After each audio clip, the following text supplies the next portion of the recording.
आणि त्याच्या पात्रदेवता येत असायच्या. परंतु मायंबा हे नाव आपल्या प्रभागात 2 ते 3 ठिकाणाला प्राप्त आहे. तर मायंबा शब्दाचा अर्थ मतसेंद्र असा होतो. माय आणि अंबा दुसरा अर्थ उमा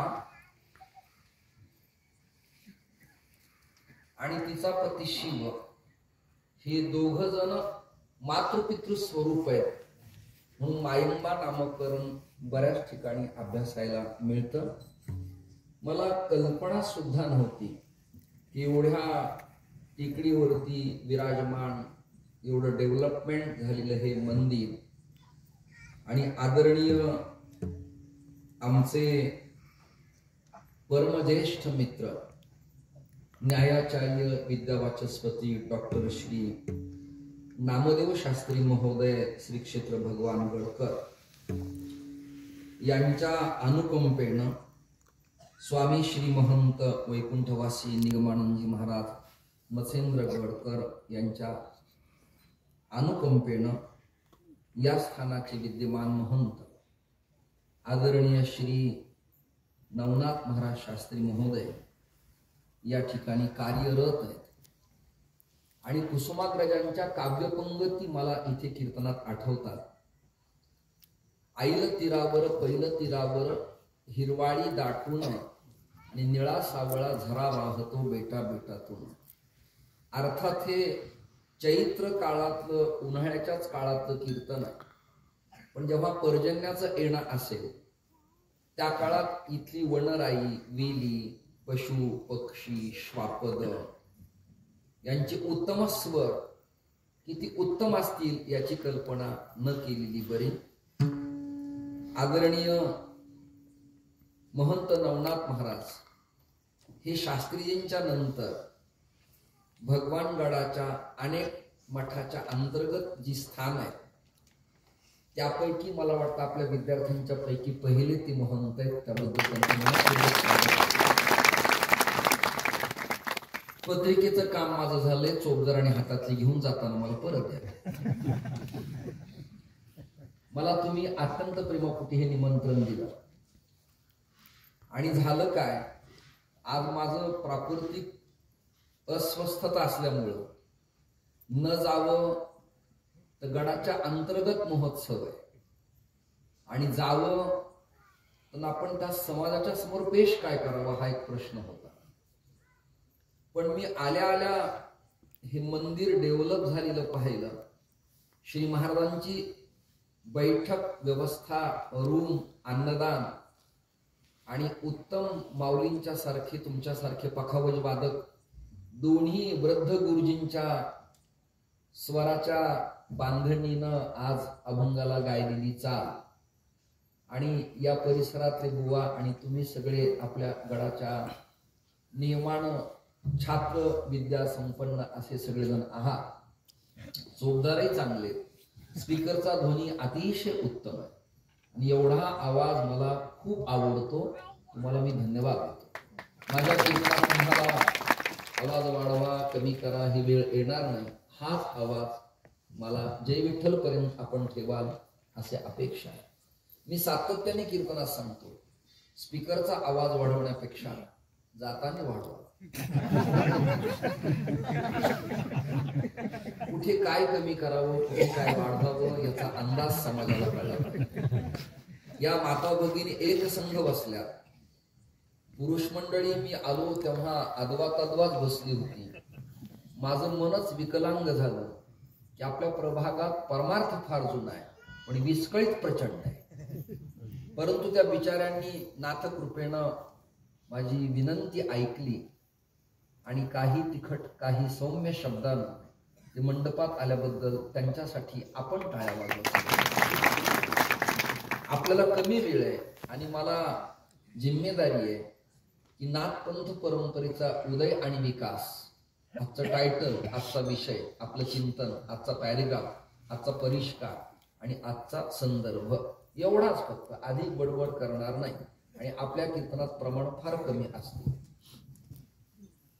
कारण अभंगाचा विस्तार मांडायला शास्त्रीजी मला वेळ पुरणार नाही. त्यामुळं कीर्तनकार किती विद्वान आहे, किती प्रसिद्ध आहे, त्यापेक्षा त्याला त्या स्थानाची भौगोलिक स्थिती, ऐतिहासिक पार्श्वभूमी, पुराणांचा मागोवा आणि ठिकाण संन्याशाचे, ठिकाण नाथाचे, ठिकाण वैष्णवाचे, ठिकाण गाणपत्याचे, हे मुळात वक्त्याला कळावं लागतं.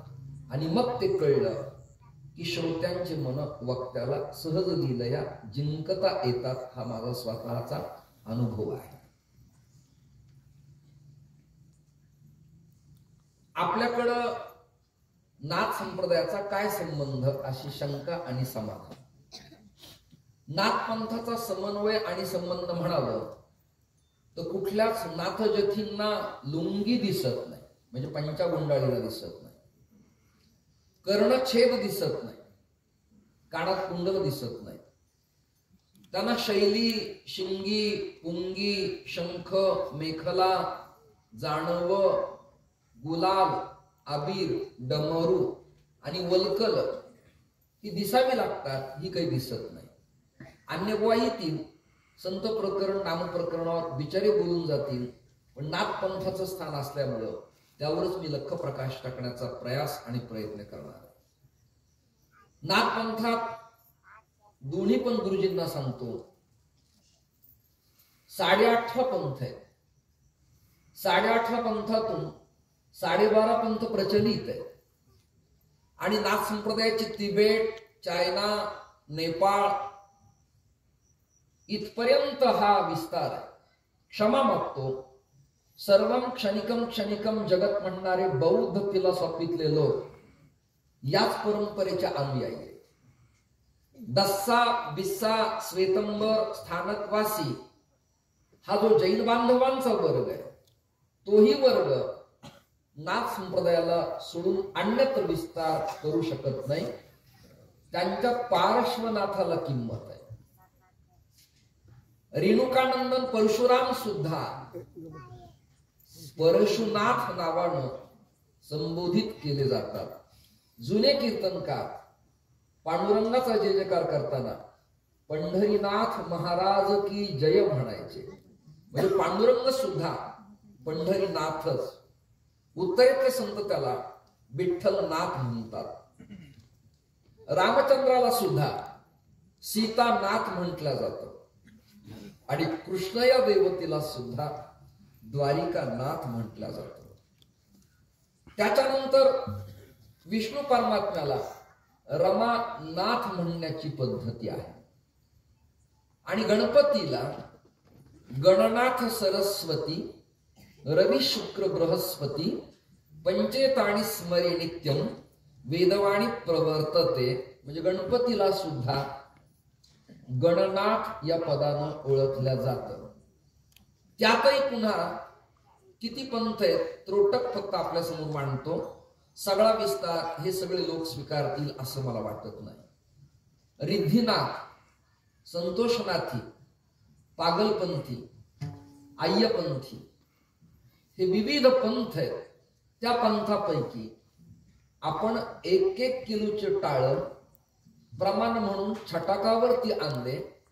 परंतु आदिनाथ गुरु, व्हॉट मीन आदिनाथ गुरु, असा प्रश्न जर कदाचित एखाद्या स्टडी करणाऱ्या काश्मीरी सेवागमनातल्या विद्यार्थ्यांनी विचारला तर आपल्या नाकीनं आल्याविना राहणार नाही असं मला वाटतं.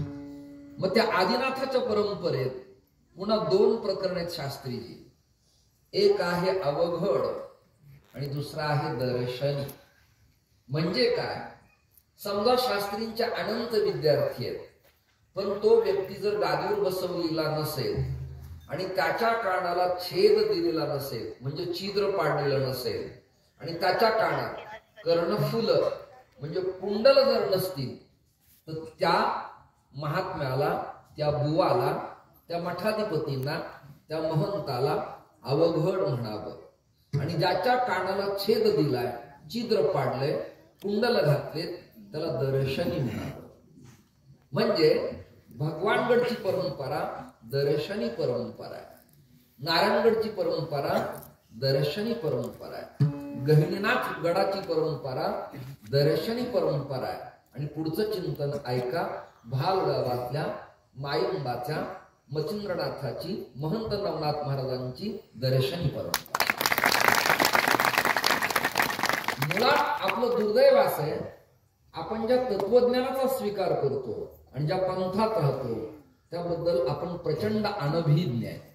म्हणजे बरंच काही कळलेलं नाही, पण बरंच कळलं असा भास आहे. त्यामुळे मोठे प्रॉब्लेम आहे. तुम्ही सगळे उत्तम अध्ययन केलेली मंडळी आहेत, अजूनही करतायत, करवित आहेत. अवघड आणि दर्शनी प्रकरण आहेत.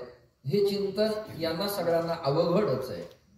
पण तरी सुद्धा या स्थानावर गुरुजी हे जर मी सांगितलं नाही तर बाकीच्या नारळी उत्सवात सांगण्यात याला काही अर्थच राहणार नाही. इथे मात्र ते सांगावं लागेल. कीर्तन रंगेल न रंगेल, निमंत्रण मिळेल न मिळेल, पुढं फोन करतील न करतील, पण या स्थानाचं स्थानबन महात्म्य सांगण्यासाठी तुम्ही माझी योजना केली, अशी आज माझी मानसिकता आहे. आणि परिपूर्ण करण्यासाठी आपण प्रयत्नवादी राहिलं पाहिजे असं मला पर्सनल वाटतं. या पंथ परंपरेत ज्ञानोबारांची जी आपली परंपरा आहे ती मग आपली कोणत्या मढीतली आहे? आता मी तुम्हाला प्रश्न निर्माण करतोय, कोणत्या मढीतली आहे? मढी केवळ नगर जिल्ह्यातच पाथर्डी जवळ आहे असं नाही, तर 52 मढी आहे. आणि मढी शब्द मठी शब्दाचं बदललेलं स्वरूप आहे. जसं महान चासो अंतहा इति महंतहा, मूळ शब्द आहे महांत, त्याचं शॉर्ट झालं महंत. मूळ शब्द आहे रस, त्याचं बदललेलं दशमस्कंदा स्वरूप आहे रास, रसो वैसहा. मूळ शब्द आहे वारीकर, पण त्याचं आत्ता नाव आहे वारकरी. तस नाथ शब्द स्वामी वाचक आहे, नाथ शब्द मालक वाचक आहे, आणि नाथ शब्द महत् म्हणजे मोठा या अर्थाने स्वीकारता येतो. तुमचं लघु प्रस्थानस्त्रय झालेलं आहे, मला अजून काही कळलेलं नाही. विठ्ठल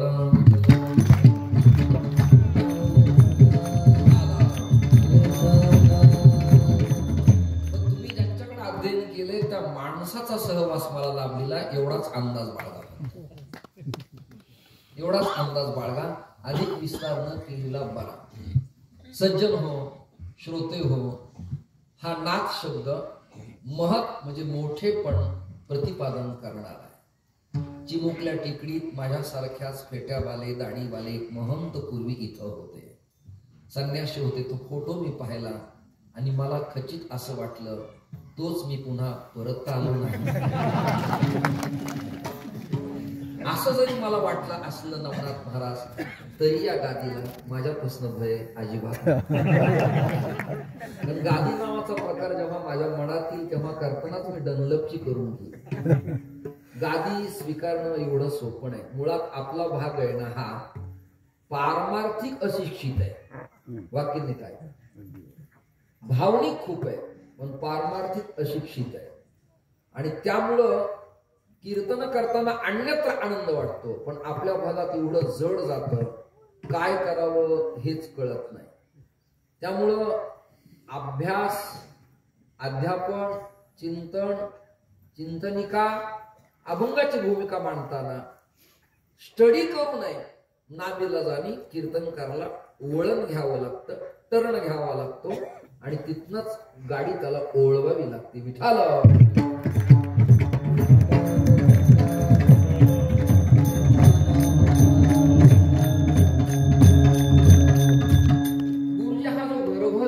प्रभाग आहे ना, इथे नाथांच्या झुंडी येत असायच्या आणि त्याच्याबरोबर पात्रदेवता असायच्या. शास्त्री पात्रदेवता, फॉर एक्झाम्पल गडाची दिंडी निघताना घोड्यावरती गादी, मग एक सुंदर विणलेला टक्क्या आणि त्याच्या समोर गड परंपरेच्या पादुका जशा असतात. उदाहरणार्थ मी यतिधर्म स्वीकारल्यापासून माझ्या समोर एक अधिष्ठान श्री गुरु पादुकेचं असतं, याला देवता म्हणायच्या. त्याचा अपमान होऊ द्यायचा नाही. बुक्का लावताना त्याला, हार घालताना त्याला, नमस्कार करताना त्याला, आरती कुणी ओवाळी तरी त्याला, मला नको, आता काळ चांगला. जागेत ना तुम्ही सगळे. तर याला देवता म्हणायचंय. तर नाथ संप्रदायात पात्र देवता होत्या. पात्र देवता.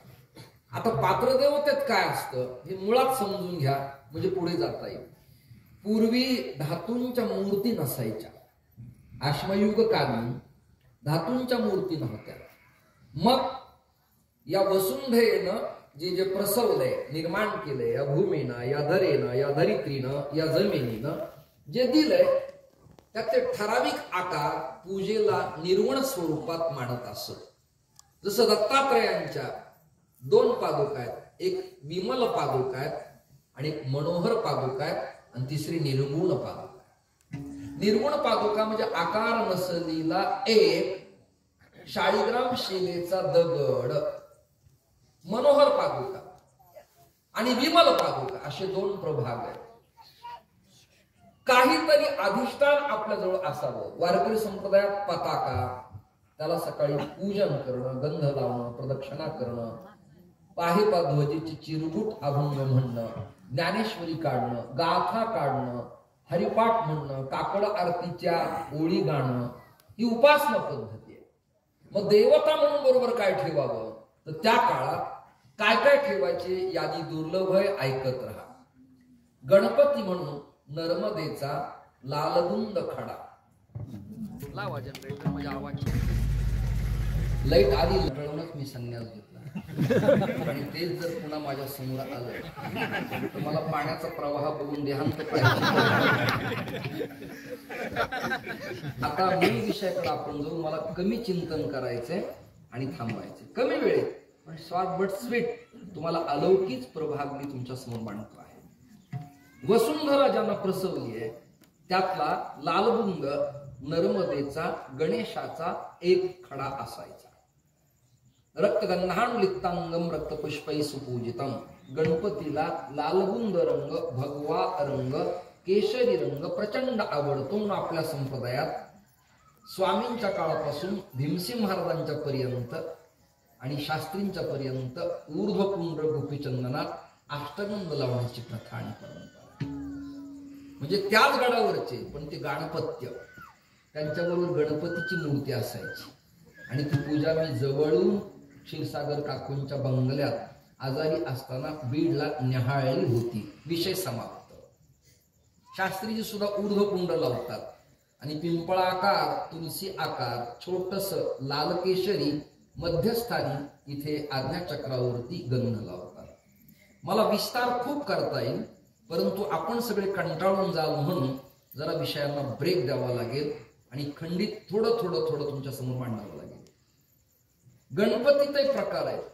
एक गणपती वैडूर्याचा आहे, तांब्याचा आहे, तो नाही स्वीकारायचा. श्रीमंत असला तर सोन्याचाही करता येईल, पण तो पण नाही. गणपती नर्मदेतलाच एक लाल निराकार खडा गणपती म्हणून स्वीकारायचा आहे आणि त्याला दुर्वा वाहिल्या अशी भावना करायची. असाव्यातच, पण वाहिली अशी भूमिका करायची. कांडात कांडात प्ररोहंती ह्या वेदमंत्राने पूजा त्याची करायची. एक शिवलिंग सुद्धा स्फटिकाचं देखणे म्हणून नाही घ्यायचं, चांदीचं सोन्याचे म्हणून नाही घ्यायचं. खालची जी जलधारी आहे म्हणजे यवनी आहे, पार्वती आहे, ती वेगळी असावी आणि मध्यस्थानी बसवण्याचं शिवलिंग वेगळं असावं. तेही लिंग नर्मदेचंच असावं. नर्मदेत ते लिंग स्मूथ, स्मार्ट, देखणे, प्रभावी, जाज्वल्य आणि इफेक्टिव्ह असतात. संन्यासी धर्मात विशेष त्याची पूजा होत असते. शास्त्रीजी ज्या गुरुजींच्याकडे शिकले त्या स्वामींच्याकडं नर्मदेचं शिवलिंग सातत्याने असायचं. विशेष समाप्त. 2 झाले गणपती, शिव. आता जगदंबा म्हणून अष्टभुजा, रेणुका, माहूर, मोहटा, तुळजापूर या आकाराच्या देवी नाही, तर निराकार स्वरूपातला एक खडा आणि त्याचं नाव सुवर्णमाक्षिका म्हणजे पृथ्वीतलं कच्च सोनं. ते कसं असतं, आंबा फोडल्यानंतर, कोय फोडल्यानंतर त्याच्या आत जसा एक कुईचा भाग निघतो आणि आपण लहानपणी मीठ टाकून तव्यावर भाजून ते खात असायचो, तशा आकाराचा तो खडा असतो. त्याचं म्हणून सूर्णमाक्षिका. 3 देवता झाल्या. 4थी देवता सूर्य या जागी प्रतिमा चालत नाही, सूर्य जागी मूर्ती चालत नाही. सूर्य यंत्र ठराविकच मठात चालतं तंत्रविद्येच्या सौर्य संप्रदायात, पण आपल्यात नाही. मग काय करायचं? तो सूर्यकांत मणी काही कॅरेटचा रत्न तपासणारा कडूनच घ्यायचा आणि पूजेत मांडायचा. आता 4 देवता झाल्या गुरुजी. 5वी देवता आहे विष्णू. विष्णू कृष्ण, रंगनाथ, पांडुरंग, राम, परशुराम, मच्छकच्छ, वराह या देवता नाही. या मूर्तींच्या आकार नंतर आपल्या कल्पना विलासात. परंतु सनातन वैदिक धर्मातल्या वसुंधरेनं जी मूर्ती दिली आहे तिला म्हणायचं शाळीग्राम. तो वराह, वामन, त्रिविक्रम किंवा गोपाल भिन्न भिन्न प्रकरण आहेत. शाळीग्रामाचं महत्व असं आहे, 12 शाळीग्रामांची पूजा ज्या स्थानात होते तिथपासून 2 योजनेपर्यंत यमाला एंट्री तिथे करता येत नाही, असं महत्व त्याचं आहे. आणि तो शाळीग्राम हा गंडकीच्या मुक्तिकुंडातला असला पाहिजे. तो उपजतच गुळगुळीत असतो. या सगळ्या सांगितलेल्या 5 देवतेचं नाव आहे पात्र देवता. झाली का बडबड माझी पूर्ण? आणि अशा पात्र देवता स्वयंपाक करण्याची ग्रामीण भागात महिलांच्याकडे काटवट असायची लाकडी, तिला 2 कान. तशा काटवटीच्या काष्ट पात्रात त्या देवता घ्यायचे आणि निघायचे. त्याचं नाव पात्र देवता. त्या पात्र देवता ऐका ना, हरिनारायण, कविनारायण, द्रुमिनारायण, चमसनारायण या 9 नारायणांनी विष्णू कृष्ण कृपेनं भारताच्या भल्यासाठी नवनाथांच्याकडं या देवता दिल्या. आणि नवनाथातले लिडरशिप करणारे मत्स्येंद्रांचे पट्टशिष्य गोरक्षा आमुची करा गोरक्षा, विश्वाची सुरक्षा तुमचे हाती हा अभंग शिवदिनी केशरीनाथांचा. हे ज्ञानोबाऱ्यांचे शिष्य परंपरेतले. आणि मग त्या देवता घेऊन नाथांच्या झुंडी आपल्याकडे यायच्या. याचं वर्णन एका समश्लोकीत मराठीत आहे. ते असे, जगोद्धारा नवयोगेश्वरास कृष्णानी धाडी येले, ते हे नवनाथ जगी म्हणून या पंथाशी स्थापी येले. कंथा, शैली, पुंगी, शंख, मेखला जानवे अनकानात ते कुंडले, हाती धरुणी माळ दंड चिमटा, भाळी भस्मासी लावी येले.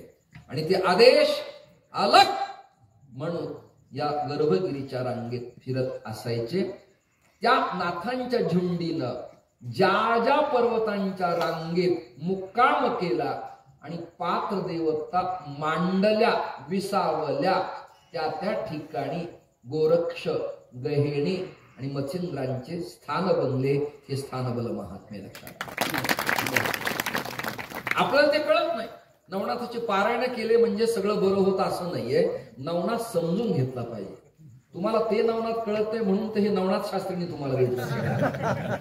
ऍट ए टाइम एकाच दर्शनात 9 नाथ तुम्हाला भेटतायत. हा अमृत योग आहे. तुम्हा सगळ्यांना माझं कीर्तन कंटाळवण होतंय काय? करू का जय विठ्ठल वगैरे सगळं? हा प्रभाव मी मानतो आहे. आता ऐका, इथपर्यंत तुम्हाला एक नाथ संप्रदायाची पार्श्वभूमी मांडली. संन्यासी परंपरेत यादी देतो. वन आणि आरण्य, सरस्वती, पुरी आणि भारती, तीर्थ आणि आश्रम, गिरी, पर्वत आणि सागर या 10 संन्याशांना मढी म्हणजे मठ व्यवस्थापन कुणाकडनं मिळालं असेल तर ते नाथ पंथातून मिळालेलं आहे. म्हणजे जगातल्या सगळ्या पंथांचं प्रेसिडेंट स्थान, उद्गाता, निर्माता, प्रसवणारा, स्तनपान करणारा, दूधित करणारा संप्रदाय कोणता असेल तर त्याचं नाव नाथ स्वामी संप्रदाय. आणि या संप्रदायानं सगळ्यांना आकृष्ट केलं. यातही तांत्रिक, कौलमार्गी, वज्रयाणी, गाणपत्य, सौर्य, शाक्त, शैव आणि वैष्णव प्रभाग होते. पण ज्ञानोबारायांनी यात मोठी खासियत केली आणि काम केलं. मिळविली मानवी वैष्णवांची अवघड दर्शनी, कापाली, वज्रयानी, वाममार्गी हे सगळेजण एकत्र एका छत्राखाली आणले आणि गुरु परंपरा ज्ञानेश्वरी प्रतिपादन करताना ते म्हणाले, आमच्या शांभवाद्वैत परंपरेच्या काश्मीरी शैवागमनात अभिषिक्त स्थानी गोरक्ष हे विषयावरती विजय मिळवणारे वीर आहेत. विठाल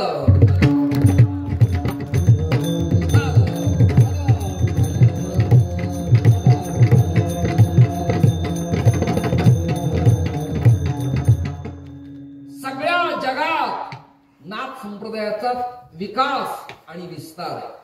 शास्त्रीजी, आदरणीय नवनाथ महाराज, संतोष महाराज, कंटाळवाणं प्रकरण आहे पण हे नाही सांगितलं तर या सगळ्या भाविकांच्या कानावर हे कधी जाणार आहे हे कुणीतरी सांगावं लागेल. फार तर फार लोक कंटाळून जातील, मला पुन्हा परिसरात बोलवणार नाहीत, पण आज मला मात्र ते सांगावं लागणार आहे. कल्पना नाही ते म्हणतील प्रमाण नाही, काही नाही, आम्ही वैकुंठवासी नाही, संसार दुःख मुळे नाही, या दोन प्रमाणाविना कीर्तनच बोलून. पहिल्यांदा आज तुम्ही सांगितल्यामुळं परत सतत तुम्ही तुमचंच ऐकावं असं वाटणार इतिहास स्थळाला. Once more. हो, यांच्या वाक्याला जमलं तर टाळ्या किती. जो करील माझ्या कीर्तनातील टाळ्यांची टाळा टाळी, मग तास या सप्ताहानंतर यम कवटाळी. मला ना मंडपातल्या गर्दीपेक्षा ऐकणारे जिवंत माणसं लागतात, मुडदे आवडत नाही.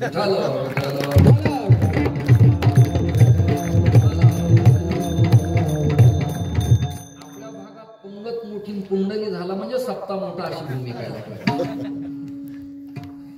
असं नाहीये, तर स्टडी अपेक्षित आहे. हे वेल एज्युकेटेड लोक आणि स्त्रिया पुरुष जोपर्यंत त्या संप्रदायाच्या तत्वज्ञानाला स्वीकारत नाही, मिनिमम तोंड ओळख करून घेत नाही, तोपर्यंत केवळ आदिनाथ गुरु सकळ सिद्धांचा चालीत नाचून टाळ घोळून अभंग म्हणण्याला तसा फार काही अर्थ राहतच नाही.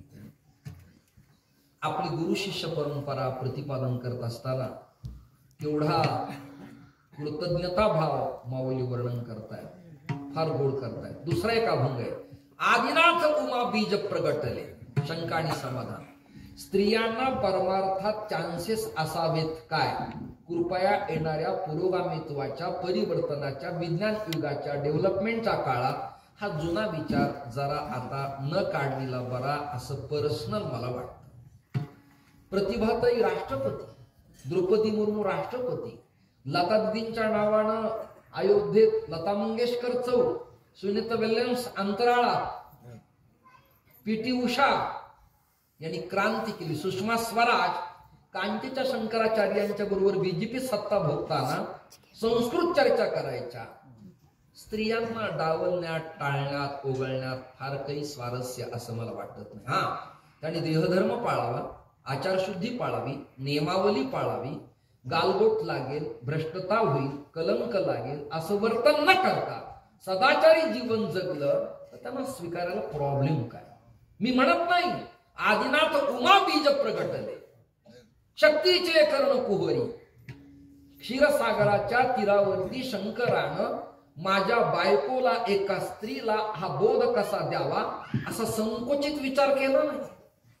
मला भगवानगडाचे धन्यवाद त्यामुळे मानावे वाटतात. त्यांनी भीमसिंग बाबांच्या काळात मीराबाई मिरीकरांच्या विचाराला स्वीकारलं आणि अजून महासांगवीच्या आई साहेबांना स्वीकारलं. व्यापक तुमच्या यत्र नारीस्तु पूजन्ते रमन्ते तत्र देवताः. हे व्यापकत्व जोपर्यंत बुवा लोकांच्या डोक्यात येत नाही, नुसतं लांब गोपीचंदन आणि एवढ्या शेंड्याने माणूस काही फार अभ्यास वाचतो हा भ्रम आहे आपला. विठाल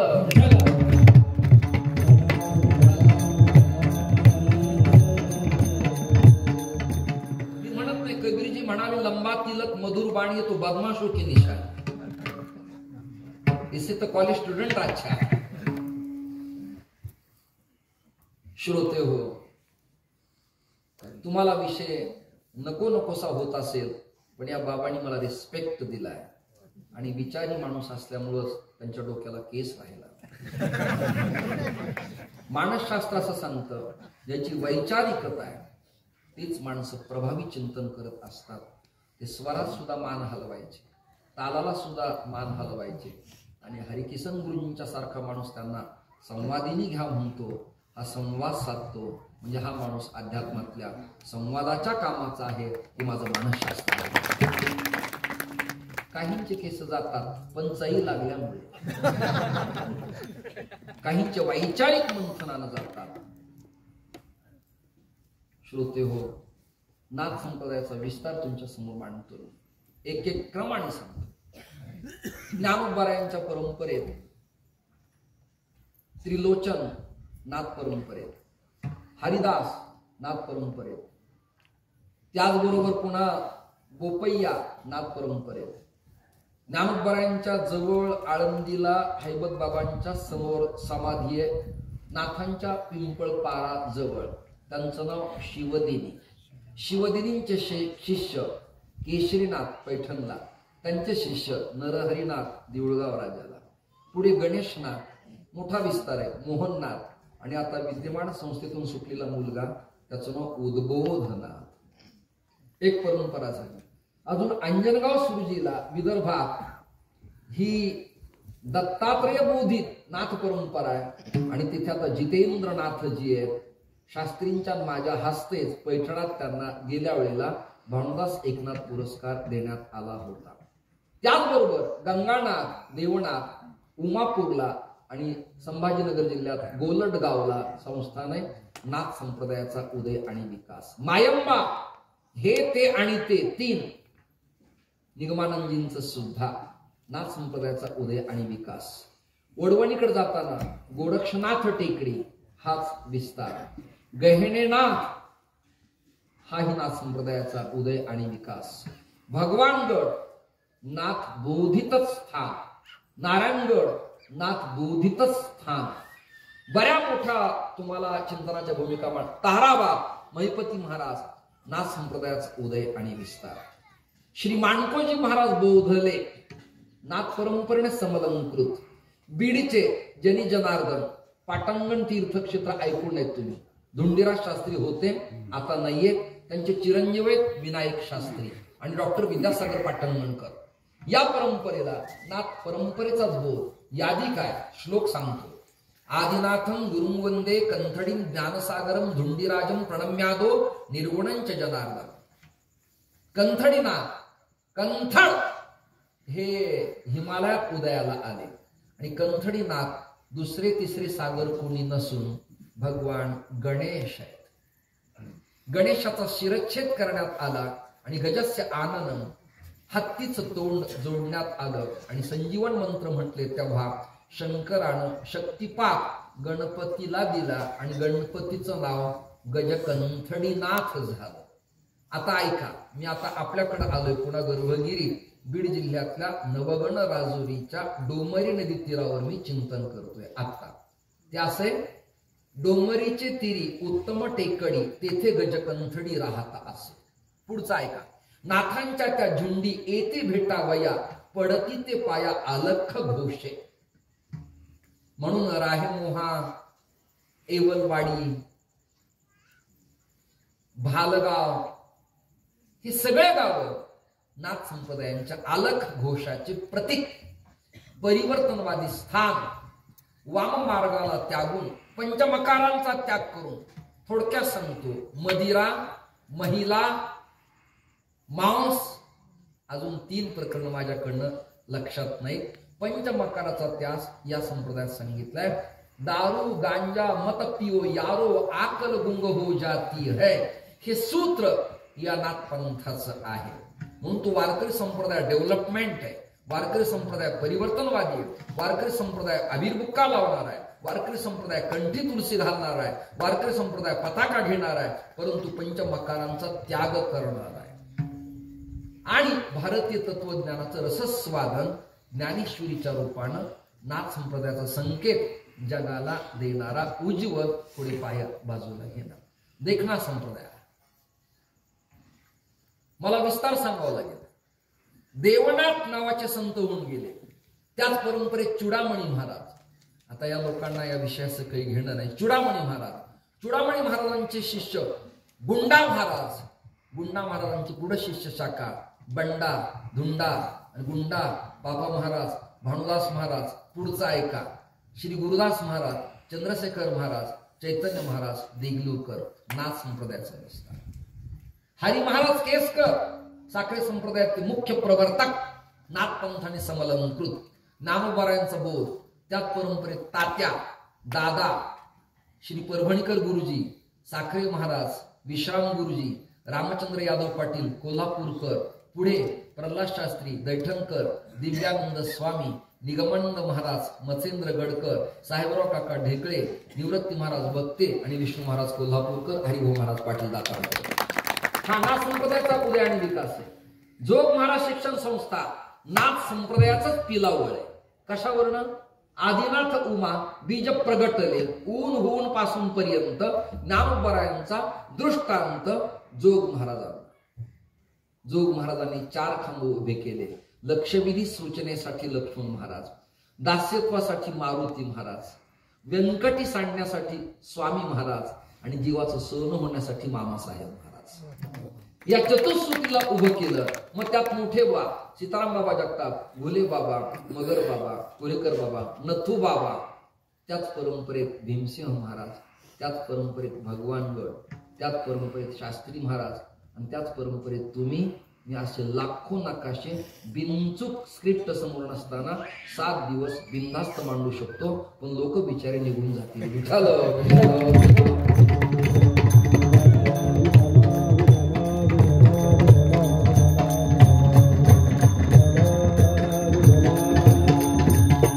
जगद्गुरु तुकोबाराय नामदेवराय सुद्धा नाथ संप्रदायाचाच विस्तार. यादी देतो तुम्हाला. आदिनाथ, मसेंद्र, गोरक्ष, गहिणी, श्रीमंत निवृत्तीनाथ दादा, माऊली. माऊली आली प्रवरेच्या तीरावर महालय तीर्थ क्षेत्रात नेवास्याला. आणि थावरे कुलोत्पन्न कुलकर्णी ब्राह्मण मेला. त्याची बायको ओटी भरून सती जाण्यासाठी तयार. रडत रडत आली. नामोबारांना नमस्कार केला. माऊली पद्मासन घालून बसली होती. पद्मासन स्थितम वंदे ज्ञानदेवम पुनः पुन्हा. उत्तरेकडे या नाथ जती योग्यानं एका वैष्णवानं उत्तरेकडे तोंड केलं होतं आणि ती सती जाणारी स्त्री आली. ती नमस्कार केल्या आशीर्वाद माऊलीच्या मुखातून भीष्माचार्यांच्या सारखा निघाला आणि ते म्हणाले, अष्टपुत्र सौभाग्यवती, बोले ज्ञानेश ख्यात कीर्ती, एरू म्हणे पांडव सती दर्शना लागी पातले, ग्रंथ ज्ञानेश्वर विजय. पुरापण दिला तुम्हाला, आशीर्वाद दिला. आणि ती म्हणाली, माझा नवरा मेलाय, मी सती चालले, तुम्ही म्हणता सौभाग्यवती भव. हे कसं? म्हणे तसंच. माऊली उठले, प्रवरेतलं पाणी घेतलं, त्या मढ्यावर प्रेतावर शिंपडलं. सच्चिदानंद जागा झाला. शके 1212 तरी ते टीका केली ज्ञानेश्वरी. सच्चिदानंद बाबा आदरे लेख तुझा हला. त्याला बोधित केलं. आणि मग त्याचे शिष्य राघव, केशव म्हणजेच बाबाजी, तुकोबाराय, निळोबाराय. पुढे विस्तार नीट ऐका. निळोबारायांचा अनुग्रह शिऊर बंगल्याला वैजापूर तालुक्यातल्या म्हणजे जुन्या औरंगाबाद आत्ताच्या छत्रपती संभाजी नगर मधल्या शिऊर बंगल्याच्या लाखे कुळातल्या ब्राह्मणाला शंकर स्वामींना आणि शंकर स्वामींचा गुरुमंत्र मल्लाप्पा वास्करांना, तो तात्या साहेबांना, तो दादांना आणि तो राणा वास्करांना आदिनाथ परंपरा. किती मांडू तुमच्या समोर मी, किती मांडावं तेवढं कमी आहे. परंपरा, अजून परंपरा सांगतो. तुकोबाराय नाथ परंपरेने समलंकृत. कसे सांगतो. राघव, केशव हे सच्चिदानंद कुलकर्ण्यांचे शिष्य, तुकोबाराय त्यांचे शिष्य आणि तुकोबारायांच्या बहिणाबाई पाठक शिष्य आत्ताच्या पवन महाराज पाठकांच्या वंशापर्यंत नाथ संप्रदायाचा उदय आणि विस्तार. भागवतात असं वचन आलं, जे दत्त आणि शंकर परंपरेशी कनेक्ट आहेत तेथे जगातले सगळे वैष्णव नाथ संप्रदायाचे अनुयायी आहेत. आपण नाथपंथाचेच अनुयायी. पण दुर्दैव असं झालं आपल्या संप्रदायातल्या मंडळीला आपल्या गुरु घराची आठवण राहिली नाही. ज्यांनी स्तन पाजलं, दूध पाजलं, त्या आईला आपण विसरलो. आणि ज्या वडिलांनी आपलं पालन पोषण केलं त्याला आपण तिलांजली दिल्यामुळं आपण आता इतस्ततः फिरत आहोत. विकलांग स्थिती आपली झाली आहे. आणि पुढच्या काळात त्या कीर्तनकाराची पण होती की काय, हा खेद आहे. विठाल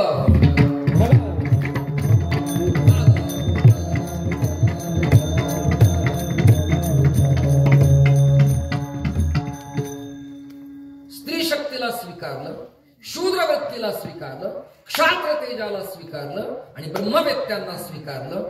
हा नाथ संप्रदाय व्यापक विचाराचा असल्यामुळे आदि शब्दाचं चिंतन करत असताना त्याला स्केल लावता येत नाही, त्याला पॅरामीटर लावता येत नाही. स्वेदज, अंडज, उद्बीज, जारज, खेचर, भूचर, जलचर या सगळ्या निर्माणाच्या आधी जे तत्व होतं, नाथ तत्व, स्वामी तत्व, महत्त्व, मोठं तत्व, त्या लेकरांना शांत करा म्हणजे 2-3 लेकरी कोण आणत आहेत का ते? म्हणजे आई वडील नसले की मला द्या, तर मला होणार नाही का नाही.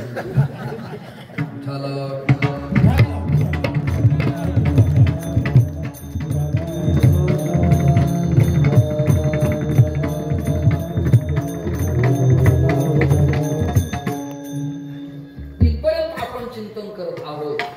त्यामुळे 2 अभंग माझ्या डोळ्यासमोर आहेत. एक आदिनारायण साराचे ते सार केला उपकार ब्रह्मदेवा, ब्रह्मज्ञानी बोधा अक्रिसी पै केला, तो शेष लादला दत्तात्रय कृपा केली जनार्दनी, एका जनार्दनी परिपूर्ण. आता दुसरी परंपरा सांगतो. भगवानगड, नारायणगड, नाथ संप्रदायाशी कनेक्ट कसं, जरा मनपूर्वक ऐका. सांगतो तुम्हाला. नारायण, ब्रह्मा, आत्रीचं नाव आहे आत्रीनाथ, त्यांचे चिरंजीव दत्तनाथ. दत्तात्रयांचा जन्म अन्यत्र झाला नाही, बीड जिल्ह्यात गंगेच्या काठावर शनेश्वर स्थान राक्षस बोलला झाला.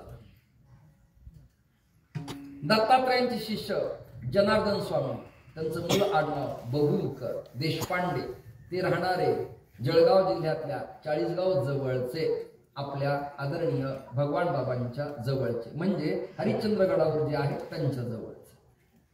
ते किल्ल्यावरती कचेरीत मोठ्या पदावर. त्यांचे शिष्य एकनाथ महाराजांचे शिष्य गावबा महाराज कावसनकर. आणि गावबा महाराजांच्या परंपरेत अनंत महाराज, त्या परंपरेत सुळेगावचे नगरनारायण महाराज, पुढे त्या गादीवर माणिक बाबांचे 2 शिष्य, एक महादेव महाराज नारायणगडकर आणि भगवान बाबा धौम्यगडकर. परंपरा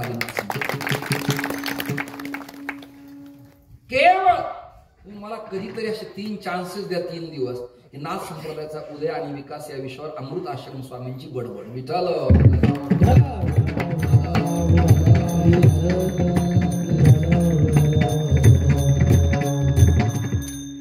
84 सिद्ध आहेत. मी त्याच्या स्क्रिप्ट काढून ठेवल्या. आळंदीला कार्तिकीत कीर्तन करताना मी आता पाठ माझ्या होत नाही, क्षमा मागतो. आता पाठ होत नाही. मी स्क्रिप्ट समोर ठेवली चष्मा घालून आणि 84 सिद्ध सांगितले. 84 सिद्धांचा सिद्धपीठी मेळा कुठून काढला ग्रंथ सांगतो. हठयोग प्रदीपिका. विठ्ठल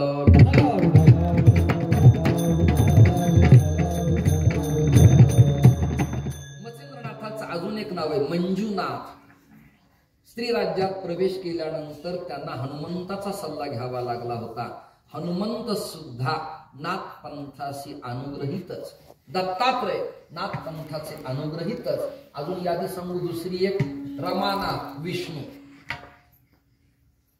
त्याच्या नाभीतनं बाळ जन्माला आलं. ज्याचे नाभी कमली जन्म चतुरा नाना आनंदमुख असं लिहिला. ब्रह्मा हा विष्णूचा पुत्र, विष्णूचं नाव रमानाथ. आणि त्याला बाळ झालं बिंबीतनं, एक कमल उदयाला आलं, त्याचं नाव ब्रह्मनाथ. ऐकताय ना. आणि ब्रह्म्याच्या भ्रुकुटीतून एक तत्व द्रवलं, त्याचं नाव रुद्रनाथ. रुद्रनाथाची शिष्या उमानाथ, त्याचा पुत्र गणनाथ. विठ्ठल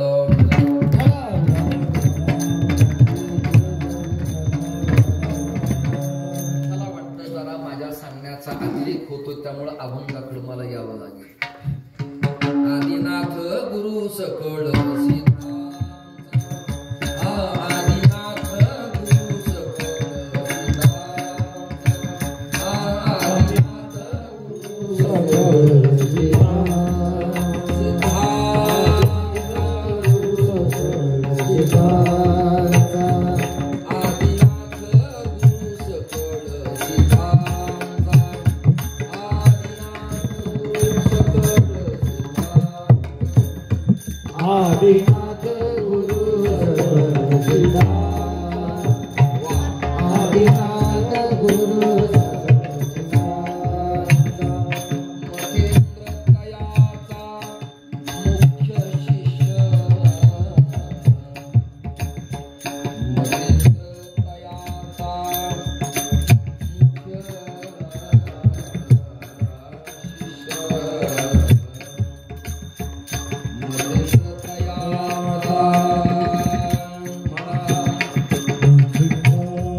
त्या आदिनाथ तत्वाला शिवतत्वालाच म्हटलेले आदिनाथ गुरु.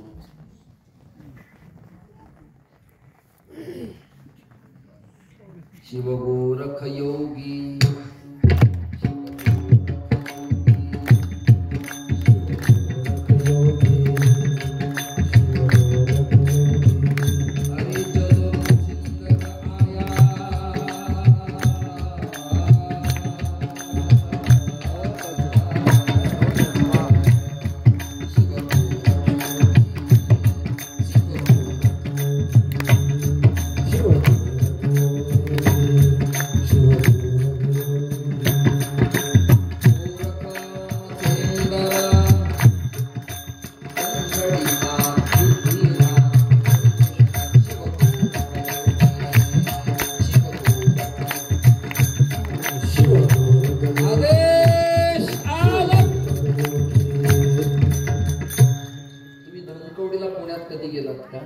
धनकवडीला, बृद्धेश्वरला, पाथर्डीला आणि नगरला इनामदारांच्या वाड्यात शंकर बाबा धनकवडीचे यायचे आणि ते भगवान बाबांना आलिंगन द्यायचे.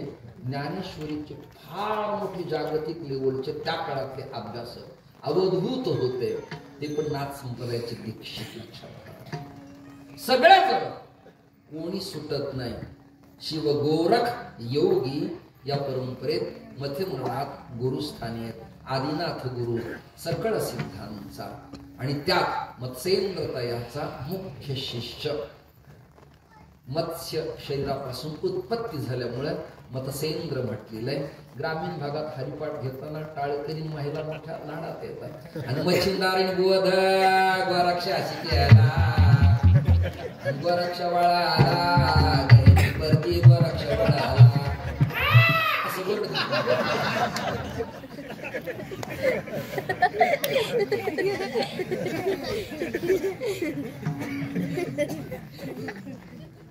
मूळ शुद्ध शब्द मत्स्येंद्र, मच्छेंद्र, मत्स्य इंद्र असा तो मत्स्येंद्र आहे. आदिनाथ गुरु सकळ सिद्धांचा मत्स्येंद्रतयांचा मुख्य शिष्य. त्या मत्स्येंद्रानं ते ज्ञान गोरखाला दिलं. गोरक्ष शब्दाचे दोन भाव सांगतो. त्या मालुतारण ग्रंथात आणि नवनाथ ग्रंथात वर्णन असं आलं. नवनाथ ग्रंथ कोणी लिहिला त्याची यादी तुमच्यासमोर मांडून देतो. हरिप्रसाद, अच्युत महाराज, मुरारी महाराज, त्याच परंपरेमध्ये नरहरी महाराज. नरहरी महाराजांच्या पुढे चौथी पिढी त्यांनी नवनाथ ग्रंथ लिहिला.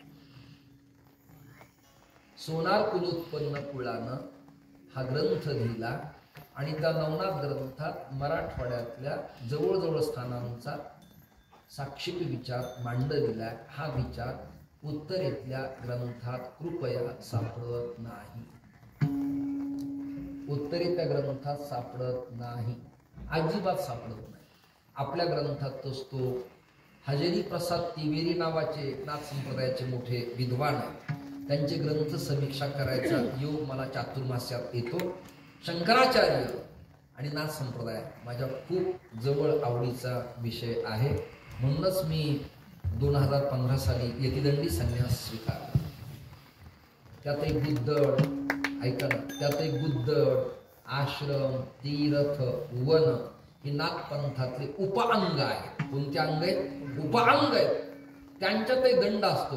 म्हणून आजही लोक नाथ पंथातले पालखी, कावड, ध्वज घेऊन येतात आणि मढीला समाधीला स्पर्श करतात. म्हणजे काय करतात? उतरलेली चार्जिंग फुल करतात आणि परत जातात, असा त्याचा अर्थ आहे. याचंच नाव आहे माझी जीवीची आवडी आणि पंढरपुराने हिनं गुढी. नाथ पंथातही ध्वज होता, वारकऱ्यातही ध्वज आहे आणि संन्यासातही धर्मध्वज आहे. सगळ्यांची परिणाम एकच आहे, फक्त शब्दरचना त्याच्या वेगळ्या वेगळ्या. आदिनाथ गुरु सकळ सिद्धांचा मत्स्येंद्र दयाचा मुख्य शिष्य. त्या मत्स्येंद्रानं ते ज्ञान गोरक्षाला दिलं. गोरक्षाच्या 2 भूमिका सांगतो. नवनाथ ग्रंथात भूमिका अशी आहे, उकंड्यामध्ये पेटलेल्या राखेतनं उदयाला आले. गोरक्ष नामकरण एक, पण तसं नाहीये. त्याचं पंचकर्मेंद्रिय, पंचज्ञानेंद्रिय या इंद्रियाचा आणि तन्मात्रा आणि मनबुद्धी या सगळ्यावर कंट्रोल करणारं जे तत्व आहे त्या तत्वाचं नाव आहे गोरक्ष एक. तिसरं प्रकरण आहे कृष्ण सुद्धा गोरक्षच आहे. गाई गोपाळ यमुनेचे तटी आपण गवळण ऐकत आलो. प्रॅक्टिकली गायींचं संवर्धन करणारे नाथ कृष्ण नाथच आहे, गोरखच आहे. त्यामुळं आपण वेगळे अर्थ लावण्याची काही आवश्यकता नाही.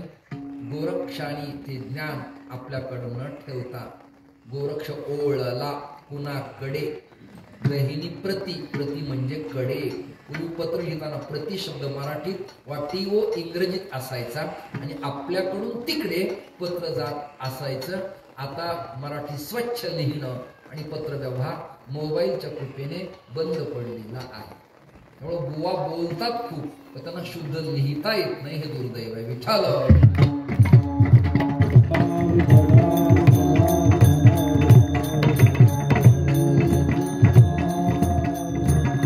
गोरक्ष ओळला गहिनी प्रति. आता इथं चिंतनाला जागा आहे. गोरक्ष कुणाकडे ओळले असे शिष्य पात्र असावा की गुरु पात्र असावा, त्याचं उत्तर मी तुमच्या कानावरती घालून ठेवतो. सत्कर्म परिपाकांते भव्य सद्गुरुदर्शनम. शिष्याच्या कर्माचा परिपाक झाला, फलद्रुपता झाली की साधन चतुष्टय संपन्न श्रीमंतीनं अधिकारी गुरु त्यांना भेटत असत. मग आता कौल पर्वतावर कंटाळा आला का तुम्हाला? कौल पर्वत, कौल म्हणजे ब्रह्मगिरी पर्वत. या ब्रह्मगिरी पर्वताच्या रांगेत अनुपम शिला आहे. कोणती शिला आहे? अनुपम शिला. तिथे नाथ संप्रदायाचा अभिषेक आणि दीक्षा होते. जसं कुंभात संन्यासाला दीक्षा देतात, तसं नाथ पंथांचं छिद्र पाडणं आणि दर्शनी करणं अनुपम शिलेवरती करतात. काय पाहिजे तिला?